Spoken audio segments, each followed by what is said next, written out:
Hi, Gloria. Hello, Festus. How are you? I am doing fine. How are you? I'm doing fabulous. Thank you. Thank you for taking the time to be here today and for giving me the opportunity to interview you. Um, Before we get started, I want you to introduce yourself so that everyone knows exactly who you are and how you got to be here today. Yeah, sure. So, my name is Gloria Avila Young, a very proud Latina here that works with Festus. I'm a manager here at Quantum. I have many years of retail experience background in management and merchandising, HR, name it. I've probably done it with the lovely company of Kohl's. So came to Quantum to try to start a new field of healthcare, and here I am. Yeah. So being with Kohl's in the retail space, if I recall correctly, you worked there for 17 years. That is correct. So before we get into what you did at Kohl's, I do want you to be able to shout out some of the organizations or charities that you're most interested in. Um, Yes, for sure. So one I'm very passionate on, and it comes from my mother, is St. Jude. It's St. Jude's Children's Hospital is one that I donate to on a monthly basis in honor of my mother. She is no longer with us today, but it's a nonprofit that she was very passionate about. So I have continued her legacy with that, and one I'm very passionate about. Amazing. St. Jude's is a blessing. I do know so many people who have gone through St. Jude's and were able to get the help that they needed. So going back to your experience at Kohl's, I have a lot of restaurant management experience, but 17 years at Kohl's in the retail space, did you start off as a manager, or how did you get to the position that you were at Kohl's? Well, to be honest with you, I was working at Elder Beerman, which is a retailer that is no longer around. And what I was doing there is I was selling Clinique makeup, and I loved doing it. And then one day the store manager came up to me and said, "Hey, do you want to come with me to Kohl's?" And I said, "Absolutely." So I started off as just a part-time associate with Kohl's, and within 17 years, I built myself up to having my own store for 6 years. Okay. How come you started off part-time? Were you working a different job, or were you in school? Actually, I just started off part-time, but it was pretty fast that I ended up being full-time within, I think 6 months. I ended up being a full-time role there, which was great. Okay. And then I already know why you transitioned out, but can you tell the audience what made you transition from a long-term position at Kohl's to now being here at Quantum Health? I would definitely say my kids. I have a stepdaughter, Mila, 13, and my son, Jalen. And I think with Jalen being so young at 6 years old and really wanting his mother there on the weekends of his soccer games, I just know that working with, retail, it was going to be hard for me to be there at every game. And to me, that's something that I did not want my son to experience as his mother not there. Absolutely. Would you say that is more important to begin your career just focus on financial stability, or is it even more so important to focus on the family aspect first? What would any advice for someone who may be looking to start a family or is in the beginning stages of having a family of their own? So I will tell you that I graduated high school. I did not go into college. I went straight to retail, and I pretty much proved myself within the retail years. I recently graduated after 13 years of college in 2020. So I will tell you that I put my career first, only because I wanted to make sure I was able to be financially stable for my kids now. And I will say that I'm very blessed. So any advice I could give to anybody is build your career. If you're able to, obtain a degree within that time, do so, to be able to financially support your family. So getting into that first topic, how did you grow up? What made you decide that, you were going to not go to college right away, get into the workforce, and at the same time, what was your motivation to just, get up and start working? So a little bit about my background, my culture. My mother and my father are both from Mexico. My father has a 6th grade education. Came to the United States, a legal immigrant. Really worked hard to get where he was at, retiring this past year. And just to see the struggles that my parents went through and learning from my mother that you have to work hard to get what you have in life. It was something that I promised my parents that I would do, is not only obtain a great career for myself, but also a college degree. But because education wasn't very important in my family at a young age, it was all about work. I've been working since I was 14.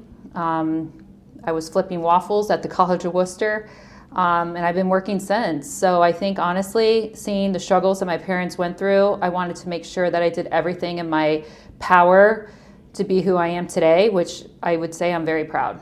Absolutely. I would definitely be proud, and I am proud of you. Oh, thank you. You're absolutely welcome, because, I think a big motivation for me has been my upbringing, the struggles that I went through. I made a video just yesterday about how to make $100,000 in a year, regardless of what job you're at.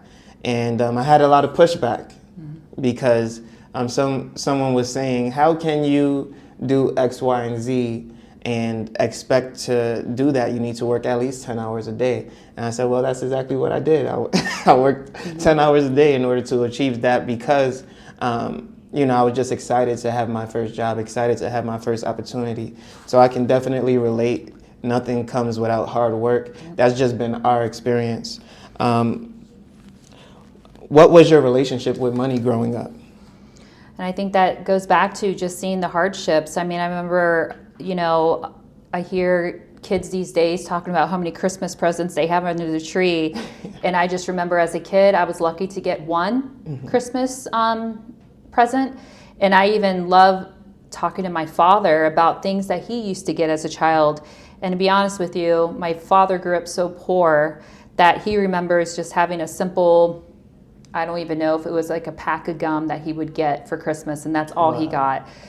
So again, financially, my parents really worked hard to make sure they were able to do the best they could, but there was 6 of us. So I come from a very big Hispanic family, and there wasn't really much money. And I think that's why I had the drive to do what I did at a young age, and that was working since I was 14, and that's really all I know. And I think having a work ethic is so much more important than having a degree underneath your belt. Not saying that, a degree does not help, but having a strong work ethic and really understanding the business and the processes are key. Absolutely, I would agree 100%. Let's look at what would be next. So what was your relationship with money as an adult? And then teetering off of that, what was your relationship with money now that you have a family? Wow. So interestingly enough, at a very young age, I think I remember I was probably 18, and I remember getting my first credit card, and that was with Elder Beerman. And I was just happy-go-lucky, shopping galore. Okay. And then I opened one credit card, and then it ended up being like 6 more credit cards. And then I found myself at a really bad place at a very young age of consolidating my debt, because I just went so happy with all these credit cards, and I was making minimum payments, which was not getting me anywhere. And then that's where I think I was probably around the age of 23 that I was like, okay, this needs to stop. And I completely cut up all the credit cards. And since then, I've always told myself I would never do that again. So, and I think with me working up the ladder within Kohl's, I financially was able to take care of myself a lot better to pay off this debt, to where now I feel like when I purchased my home, I did not have that as a concern at all. That's amazing. A little bit of my experience, because I don't think I've shared this on any previous interviews. I really am proud of you, because as much as I've struggled personally, I did have a few opportunities available to me, which was my mom always advocated, go to school, go to school, go to school. And so college was always front of mind. It wasn't even like something to hesitate about. And then another thing was my uncle told me to get a credit card right away. No one taught me how to use it. Yes. But because I grew up not having as much, Christmas for me was maybe I would get money for a pair of shoes, and if I didn't get it then, I would get it on my birthday. So it was either my birthday or Christmas, but never both. And so for me, it was more so kids lived abundance in New York, right? It was a life of abundance. So even just having one pair of shoes, which is so much more than a lot of people have, in New York, it was a pair of shoes every month for most kids.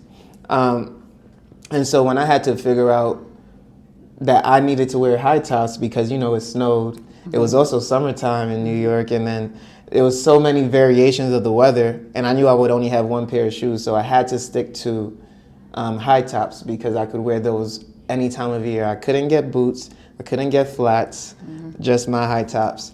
And understanding that I didn't need everything allowed me to just pay a phone bill every single month, pay for small food in the store once I really started working at 18. And as I was in college, pay off student loans as they came. So I wouldn't be home for Christmas, wouldn't be home for Thanksgiving. But that was what I needed to do in order to get ahead. Yeah. But I think that we have a similar sense of why we worked so hard, which was not necessarily just the family aspect, but what we want in the future, which was to provide for a future family, right? Yep. So you already had the thought that even though I don't have a family now, I want to be able to provide them a better life. Amen. Right? Yep. So you kind of already touched on your relationship with debt in the sense that you cut up credit cards. But what would you say it is now that you have a family? Do you think credit cards are good, is bad, is situational? Yeah. So I will tell you, my husband and I we have one credit card. One credit card is all we have. And what we do with it is now with credit cards, you could earn all these points and free vacations and free hotels. So that is why we use it. However, we do have a plan in place to where if we use it, we have to pay it off within the first 30 days. So it's still, showing that we're using our credit, but we're also building our credit as well. So, but I think because of what I've been through at an young age, when no one educated me on that, I didn't care, but now it's just no, I'm very I don't ever want to see myself in that place again. So, yep. That's great. Are both of your names on the credit card? Mm-hmm. Okay, I didn't know that was a possibility. So that's new information for me. Yep. Now, you said you just purchased a home. How do you view home ownership? Because I do have some people back in New York, for example, who never really cared for home ownership. Mm-hmm. They always wanted the ability to rent, not have to worry about insurance rates, not have to worry about leaks and fixes. Yep. If they want to move, they can easily get up and move, no attachments. What is your view on home ownership? Well, that's funny you say that because when we built our home back in 2019, we got a really great deal. And not only did we get a great deal, but we were able to build. And then to find out that, if you don't know, but the company Intel is coming. Mm-hmm. And I believe it's going to be in the New Albany area. Since the time that we have purchased our home, our value of our home has doubled. So with that being said, I think I rented before I owned a home. And the amount I was paying in rent, it was literally going down the drain. Mm-hmm. To where now I feel like with the mortgage, it's going towards something. And if we were to sell our home within the next probably 3 to 5 years, we would get double of what we paid for it because of the value that Westerville, Ohio has came up to be, especially with Intel coming to the market. Nice. So you're in the New Albany area? Yep. Oh, New Albany, fancy. Westerville area. Yep. Yep. So I do believe it's important to consider home ownership. For me, when I first moved to Ohio, and I lean more towards situational just based on what the rental markets are. For example, I would never tell anyone to rent in where do the Timberwolves play? Minnesota, right? Minnesota is not the best place to have home ownership just because rents are so much more lower than actual housing. But when I was in Ohio, I came in 2019, and that was like December 2019 going into 2020. My rent was the same as my mortgage payment. So it made no sense for me to rent when I could own a home for the same amount. Yeah. So that just made more sense. New York, I would say the same thing. Because rent increases so rapidly, you should be able to fix that cost with home ownership as well. And nothing against anyone that's renting, because I come from years of renting. But if I was to get any piece of advice, do what you got to do, but no, owning a home down the road, especially if you want to start a family, is going to be ideal. Absolutely. What investments should everyone make? Well, I definitely think any investment you have within your company is 401k. Definitely making sure that you have that established with yourself. I also think it's important for you to have a financial advisor, just to make sure that you have, things in line with what your monthly income is, and making sure that, you're budgeting your money correctly to be able to be set up for success for retirement. Okay. Just to get a glimpse into that financial picture, would you say that you need, 20 years worth of expenses in terms of an investment in order to live a financially free life? Or what would that number look like? Let's say for a typical person making $50,000 a year, just to broaden it out a bit. For example, I think when I was probably 20, in my late 20s, I think I was investing like up to 10% of my 401k. Obviously since then I've upped it. So I think, the more you can invest, the better. Definitely double digits. If I had to share any number at all, I would definitely say that. Okay. And then, let's see. What are the top 3 investments that you think are a key to reaching financial freedom or even financial stability? Wow. Got me on the spot there. Well, obviously owning a home I think is key. Having investments within your 401k, being financially stable, making sure that, managing your money is important, but also just making sure that you have that partnership of, someone else also helping you manage that, I think is very important. So financial advisor, whatever that may be. So making sure that everything's in line and that you're right in place of where you need to be. Okay. And then, so before we get into that, I'm in real estate a lot, right? So some people would consider your home to not be an investment. It would be more so because I know I'm going to get some pushback there. It would be more so of, I view home ownership as something that is stabilizing. It's a stabilizing force that allows you to not only create equity and save, but it is a fixed cost in the sense that outside of the normal wear and tear, you're able to work around things. You're able to, invest in other areas now that you know what your bills will be. However, they would still say if it's not paying you, like monetarily, then it's not an investment. What would you say to that, or would you agree with that statement? I could understand where you're coming from with that. I will know that my husband that had a home prior to us getting a home of our own, he purchased a home for, I don't even know, I think it was $150,000, and I think he walked away with selling for over $400,000. So for me, I feel like, again, it really has set him up for financial stability, especially going into a new home.